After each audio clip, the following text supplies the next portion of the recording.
esalaka plaisir ya koyeba ete boze belé liboso ya baetando eke na bino, liboso ba téléphone na bino, liboso ba ordinateur na bino pour kolanda ba actualité ya Congo Mokonzi télévision na nzela magazine na bino ba congolais balobi.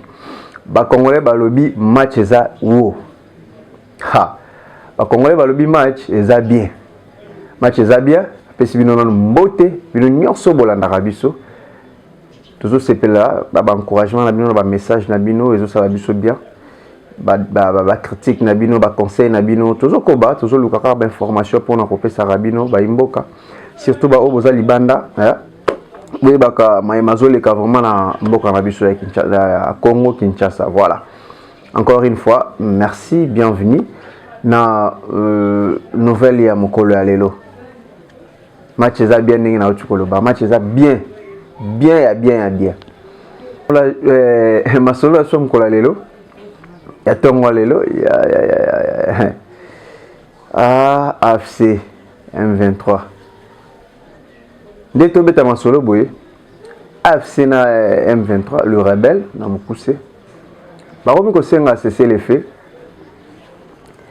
basali communication basengi cesser les faits bakomi ko accuser mokonzi mboka balobi bango bazoluka cesser les faits bazoluka kimia kasi mokonzi mboka alingi kimia te azo continuer na ko attaquer azo continuer na ko beta masasa azo continuer na ko bombarder mais bino bolobaki boko ma Kinshasa bolobaki bozo ya Kinshasa boyo ko renverser mokonzi mboka bozo ko renverser régime ya président Félix Tshisekedi mais lelo boko misusu ko loba ko accuser lisusu na ko bundisa bino lolenge bino nde boyo ko bundisa yazo bundisa bino te yazo défendre RDC azo défendre mabele naye abundisa bino te ayaki otaki Rwanda te lelo bino bokomi kosenga cesser les faits te to kena na lolenge oyo bo akize na nini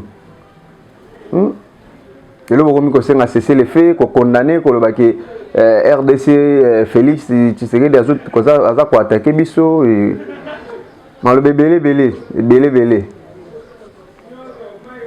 biso to baka mingi te après vezalaka AFC bar M23 bazo senga cesser les faits bolanda nanu déclaration à bango ya cesser les faits bazo senga bino moko bolanda yango nazo baki match eza bien masolo ya est ezo kende malamu masolo ya est ezo kende kitoko Fachi Beton moko atondolo atelemi lelo information kitoko information iya kitoko to bani na oyo AFC na M23 ndenge bazo senga cesser les faits to bandia apo boyoka siko ya RDC boyoka na nzela ya ministre ya défense boyoka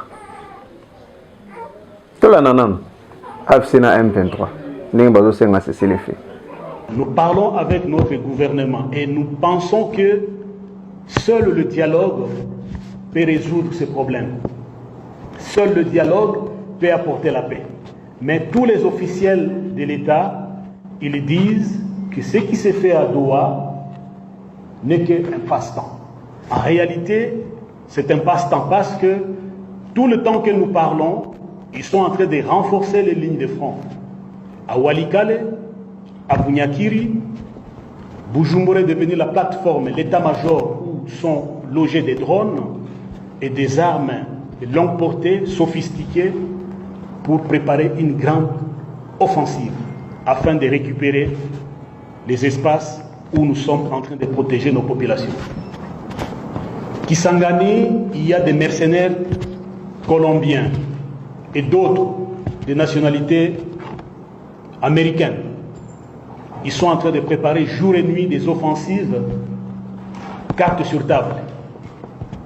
Pas longtemps qu'hier, un grand Mouzalendo, Foka Mike, il disait qu'ils ont aussi des drones, que les Wazalendo, Maïmaï, ont été dotés de drones et que les armes qu'ils ont sont plus sophistiquées et que ce n'est que question d'heure avant de reconquérir les espaces.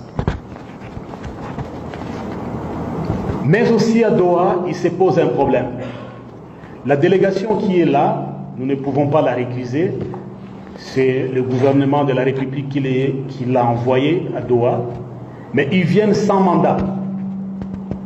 Nous ne savons pas ce que nous allons faire, discuter avec des personnes sans mandat. Nous, quand nous arrivons, nous présentons le mandat à la médiation. Mais eux, ils viennent comme des personnes qui viennent parler au nom de la République, mais qui ne sont pas mandatés par la République. Cela montre que c'est un caractère anodin qu'ils ont donné au pourparlers ou aux échanges ou au dialogue qui s'est fait à Doha. À Doha, toute paix commence par la cessation des hostilités. Nous avions demandé à maintes reprises, depuis Doha 1, Doha 2, Doha 3, Doha 4, avant de faire quoi que ce soit, signons d'abord un cessez-le-feu bilatéral où nous nous convenons. Vous et nous, nous faisons taire les armes afin qu'on parle dans un climat apaisé, qu'il n'y ait pas mort d'homme ni de souffrance de... Binomoko bozo mona bozo tala makambo zoleka. Ah nenge vena ngazak la lobaka. Binomoko bozo mona bozo tala makambo ba wazalendo na ba FARDC ba mabe.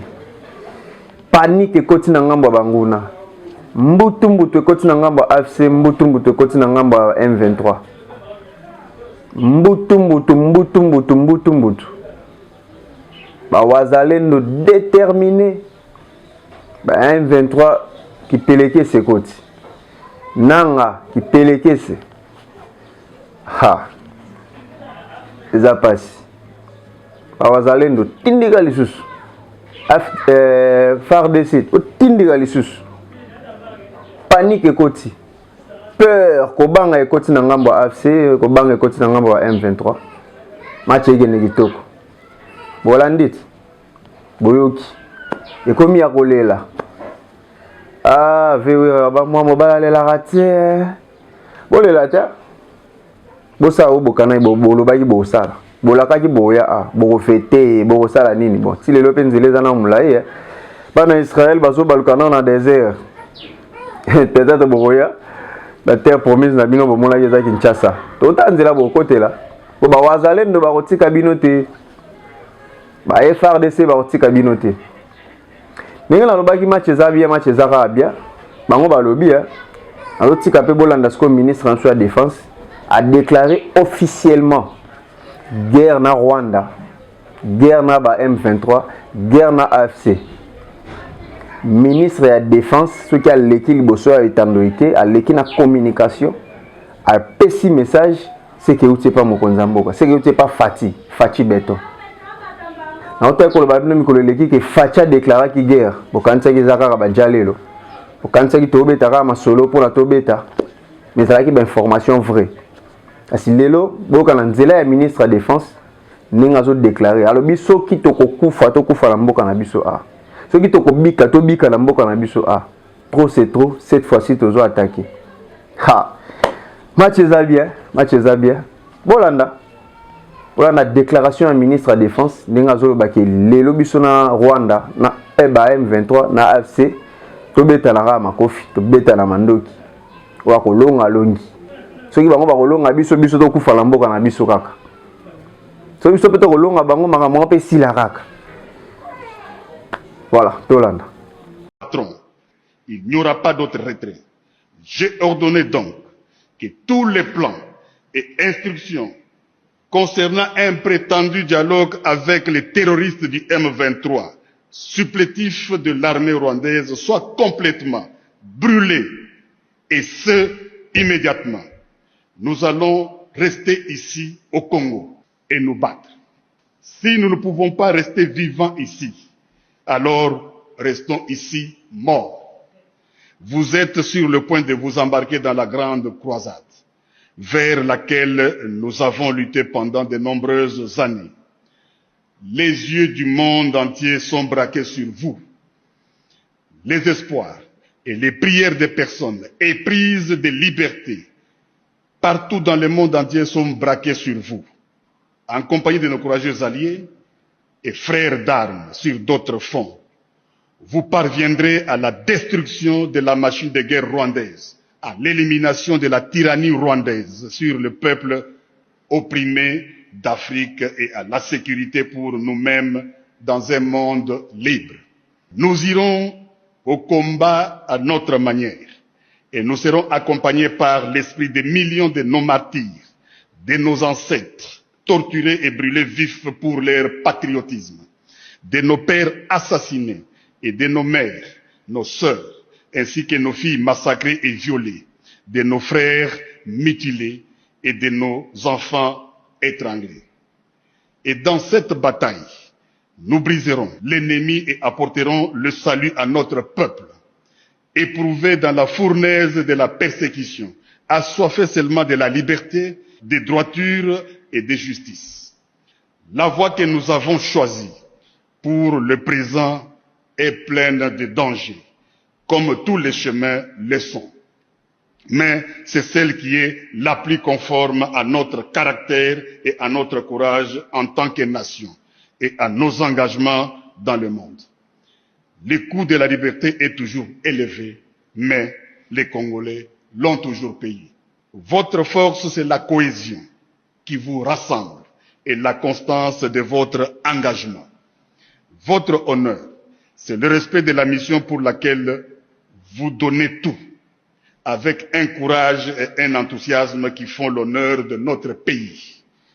Votre fierté, c'est de servir la République démocratique du Congo, de la défendre et de la protéger toujours et partout, sous tous les climats et toutes les latitudes. Honneur pour toujours à notre armée et à son commandant suprême. Honneur à notre peuple que des épreuves terribles n'ont pu réduire ni fléchir. Honneur à la nation congolaise.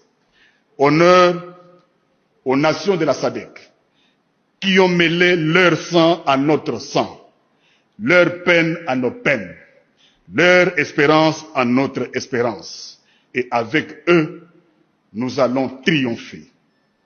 Je pense aussi à nos blessés, ainsi qu'aux familles, aux soignants et aux camarades qui les accompagnent dans leur reconstitution. Qu'en notre soutien, tous puisent le courage et la force de continuer à aller de l'avant. J'ai totalement confiance en votre courage, votre dévouement et votre compétence dans la bataille. Nous n'accepterons que la victoire totale. La guerre nous imposée injustement sera vaincue et la République démocratique du Congo restera une et indivisible. Joseph Kabila Kabange, ex-président de la République. Ainsi, Bolandi non déjà, Bolandi ministre de la Défense, Boyoki, to Simba na makasi, RDC to Simba na, to zana bomoko, to benga na munguna na mabele na biso. Ata etenya mukete kamate. Joseph Kabila, alobi azozonga na Kinshasa na fin ya mois o. Azaki na exil te ya ozonga na Kinshasa. Bon, oza mwana mboka, ndenge balobaka oza mwana mboka, mais biso toyebi oza na mwana mboka te. Ya nde otia trouble na mboka o. Oza pe condamné à mort. Lokola yo oza no invisible oya. Voilà, totala nzela ko kitela. Totala nzela po ko kotela na kingakati. Poza condamné à mort, justice ekataki. Na olo bango pamba te, na solo ba parce que justice ekatali aki yo. Oza condamné à mort. Mais yo sali communication na yo na presse moko ya place na Kenya lobi. Ozo ya Kinshasa po oza politicien exilé te hein. Ozo ya Kinshasa. Voilà. On est à communication to pesi pour na ex-président na biso, président comment on peut dire Kimanga Kabila Kabange. Mais tant ba jijaki awa babaki bon si bolanda ki ngoto boye ba polémique. Mais alobi azoya total nzela ko côté là pour ayeko défier l'état ya Congo. Merci na na ozo sala. Merci na yo. Maintenant azo bengo azo tuna ka yo botiki nga pona ni. Répondre. Daniel Bumba, merci, gouverneur de la ville province à Kinshasa. A doté plus de 100 camions. Où ko Kinshasa na assainissement Kinshasa za ko beba. Salité les kimingi. Salité les kimakas na Kinshasa. Le gouverneur Daniel Bumba a bien au Kanama côté. Aza sima ya mokonza mboka pour ko soutenir ye. Azo sala ba effort na ya azo sala pour na ko luka propriété côté na Kinshasa. Pour na ko luka Kinshasa yengela. A ko doté 100 camions et Kitaki déjà na Kinshasa.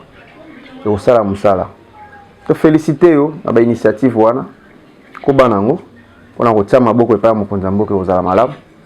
Kinshasa vraiment o ba yebagi Kinshasa la belle. Kinshasa la belle.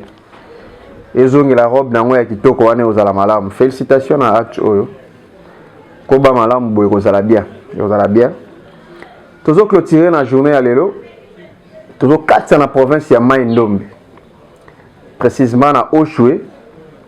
Esika oyo ba utaki na kolakisa officiellement école et tongamaki na nzela ya 145 territoires. Je salue madame la gouverneure sortante Rita Bola akenaka ko inaugurer pour na ko lancer musala ya école ya projet à 145 territoires. Les autres moni Oshwe ba tina ko publier officiellement bâtiment wana et sili malamu ya école. Ba esibiso 18 ans ba fanda kina Joseph Kabila. Botala photo, botala photo. O bozo mona likolo wana eza ya 18 ans ya Joseph Kabila. O bozo mona na se eza mandat ya Félix Antoine Tshisekedi Tshilombo, président de la République. Tolo ba suni. Misale zo mona.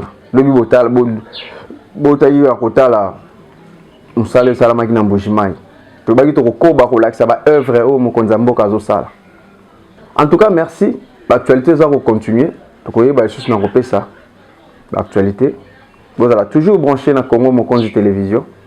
Vous voyez, quand on a Moko DG Jean Mwembo. Big salutation à vous. Ceux qui sont à Zongité, ceux qui sont à Zongité, n'engagez pas Messana na Roloba. Tu recoutes analysis. Tu recoutes analysis. Alors, quand on a binoté, ceux qui n'ont pas si gros bisous à bébé, je dis la princesse. Voilà, soki papa bandi musala yazo benga na téléphone ayo kamungonga papa bébé juste dit na la reine Joséphine Lomi ya Bongo reine ya royaume Bongo o ezali boso na bino humble serviteur na bino Dieu merci Bongo na bino to mona na mikolo ezali koya bébé Frida petite sœur chérie, petite sœur d'amour. Yaya lela yo mingi. Apesi pe lisusu mbote na SP Mokopo. Mokope. Ina massacré kombo ya Kulutu. SP Mokope. La grande sœur à madame, à ma femme. À mon bali na maître Eric Dedonk. Ouais, tchaka batu pandi likolo liboso ya tribunal, hein, na tribunal, maître Eric Dedong. Maître Mora tona na maela tona na boanya. Emmanuel Konde pasteur. Papa Emani. Papa na Chloé Mpemba. Na molonga ni na ye Justine. Tupesi bino mambote. Soki nkolo azongi te tokomona na mikolo ezali koya. Ciao.